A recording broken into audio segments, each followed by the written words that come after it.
अस्सलाम वालेकुम स्टूडेंट्स। आज हम क्लास 9 केमिस्ट्री का चैप्टर नंबर 1 और लेक्चर नंबर 8 पढ़ेंगे। लेक्चर नेम है जी इन्वायरमेंटल केमिस्ट्री। स्टूडेंट्स, पिछले लेक्चर के अंदर हमने न्यूक्लियर केमिस्ट्री पढ़ ली थी। अभी आज हम इन्वायरमेंटल केमिस्ट्री को डिस्कस करेंगे। इन्वायरमेंटल केमिस्ट्री से पहले हम ये देखेंगे कि इन्वायरमेंट क्या होता है, इन्वायरमेंट का क्या मतलब है। उर्दू में इन्वायरमेंट के मानी है जी माहौल। अभी इसकी डेफिनेशन क्या होगी कि फिर इन्वायरमेंट क्या होता है। Sum of all living and non living things around us, हमारे इर्द गिर्द मौजूद जो जानदार चीज़ें हैं या गैर जानदार चीज़ें हैं, उन सब का मजमुआ, उनको टोटली हम इन्वायरमेंट का नाम देते हैं। इसको इन माहौल कहा जाता है। हमारे इर्द गिर्द मौजूद जानदार और गैर जानदार चीज़ों का मजमुआ माहौल कहलाता है। तो अभी हम इन्वायरमेंटल केमिस्ट्री को देखेंगे, इन्वायरमेंटल केमिस्ट्री को समझेंगे। स्टूडेंट्स, इन्वायरमेंटल केमिस्ट्री के अंदर आपने दो चीज़ें याद रखनी है। पहले नंबर पर है components of environment. Components of environment.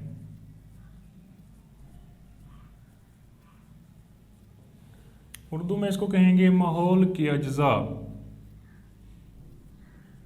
माहौल के अज्जा। एक ये चीज़ आपने याद रखनी है, कंपोनेंट्स ऑफ एनवायरनमेंट। दूसरा है effects of human activities on environment.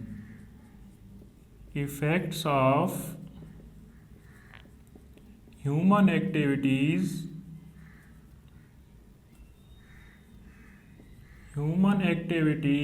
on environment, के माहौल के ऊपर इंसानी सरगर्मियों का जो है वो क्या असर होता है। ये दूसरी बात ये भी आपने इसमें याद रखनी है। पहले नंबर पर कंपोनेंट्स ऑफ इन्वायरमेंट, दूसरे नंबर पर effects of human activities on the environment, के माहौल के ऊपर ह्यूमन एक्टिविटीज़ इंसानी सरगर्मियों के क्या असरात होते हैं। माहौल पर इंसानी सरगर्मियों के असरात।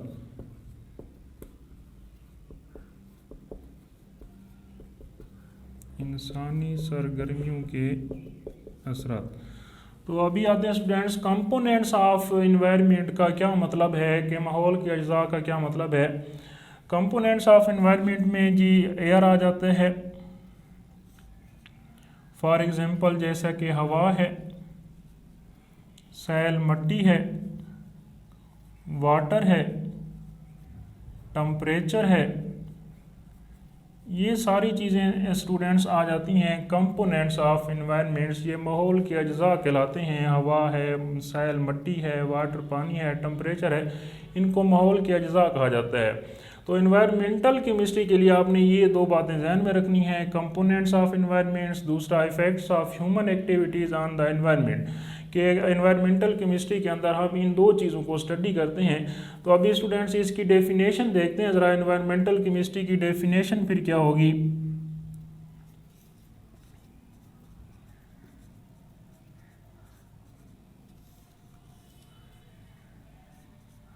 The branch of chemistry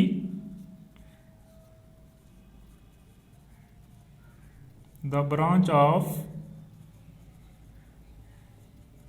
branch of chemistry which deals with study of, जिसमें हम स्टडी करते हैं, which deals with study of, chemistry की वो शाख जिसमें हम स्टडी करते हैं। पहले नंबर पर components of environment, which deals with study of components of environment, जिसमें हम माहौल के अज्जा को स्टडी करते हैं।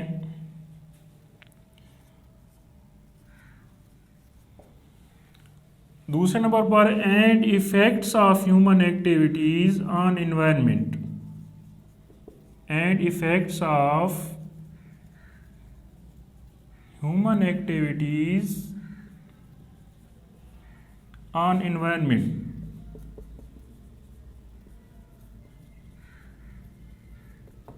It is called environmental chemistry. ये इन्वायरमेंटल केमिस्ट्री कहलाती है। केमिस्ट्री की वो शाख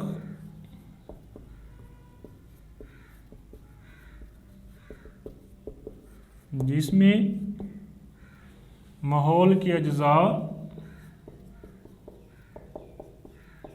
और माहौल पर इंसानी सरगर्मियों के असरात का मुताला किया जाता है। इंसानी सरगर्मियों के असरात का मुताला किया जाता है,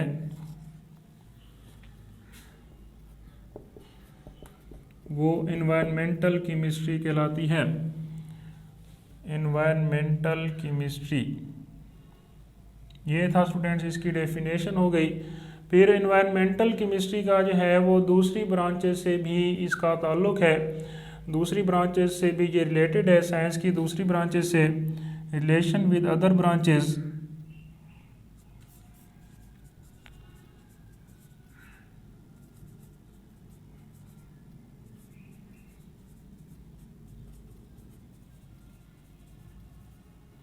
इन्वायरमेंटल केमिस्ट्री का दूसरी ब्रांचेस से भी ताल्लुक़ है। तो अभी देखना ये है कि वो दूसरी ब्रांचेस कौन कौन सी हैं जिनसे इन्वायरमेंटल केमिस्ट्री जो है रिलेटेड है। वह है जी लाइक बियोलॉजी, पहले नंबर पर है बियोलॉजी, दूसरे नंबर पर जियोलॉजी, तीसरे नंबर पर इकोलॉजी, फिर है सॉइल एंड वाटर। ये जी इन्वायरमेंटल केमिस्ट्री का इन चीज़ों से भी ताल्लुक़ है। बायोलॉजी स्टूडेंट्स आपको पता है स्टडी ऑफ लिविंग थिंग्स को हम कहते हैं, स्टडी ऑफ लाइफ को बायोलॉजी कहा जाता है। और जियोलॉजी जो है ये स्टडी अबाउट अर्थ को कहते हैं, स्टडी अबाउट अर्थ। अर्थ के मुताल्लिक स्टडी को जियोलॉजी कहते हैं और स्टडी ऑफ लिविंग थिंग्स ये बायोलॉजी कहलाता है। Study of scientific study of life, ज़िंदगी के मुताल्लिक को बायोलॉजी कहते हैं। इकोलॉजी स्टूडेंट क्या है, ये भी साइंस की एक ब्रांच है जिसमें लिविंग ऑर्गेनिजम्स और उनके माहौल के बीच में रिलेशनशिप को देखा जाता है। चलो इकोलॉजी अलग से इसको देख लेते हैं। इकोलॉजी क्या है, study of relationship,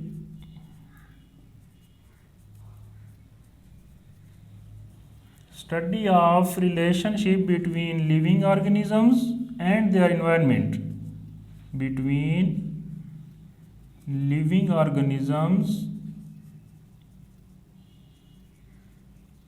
and there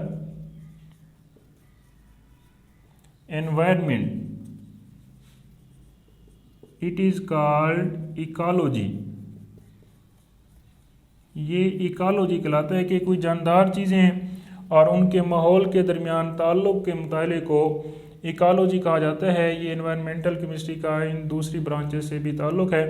उसके बाद स्टूडेंट्स आखिर में आपने ये बताना है कि माहौल की इम्प्रूवमेंट के लिए और माहौल को आलूदगी से बचाने के लिए माहौल के अंदर कौन कौन से केमिकल प्रोसेस होते हैं, इनका इल्म होना हमें ज़रूरी है। It is necessary the knowledge of chemical process, the knowledge of chemical process taking place in the environment, taking place in the environment is necessary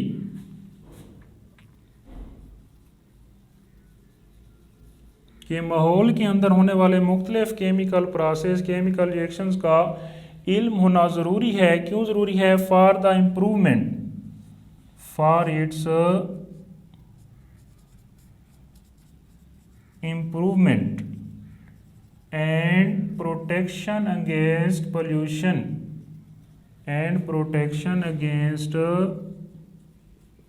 pollution, माहौल को आलूदगी से बचाने के लिए और माहौल की बेहतरी के लिए माहौल के अंदर जो जो केमिकल प्रोसेस होते हैं इनका इल्म होना ज़रूरी है। ये था स्टूडेंट्स एनवायरमेंटल केमिस्ट्री। इंशाल्लाह नेक्स्ट लेक्चर के अंदर हम इसकी लास्ट ब्रांच पढ़ेंगे जो कि है एनालिटिकल केमिस्ट्री। ठीक है जी, अल्लाह हाफ़िज़।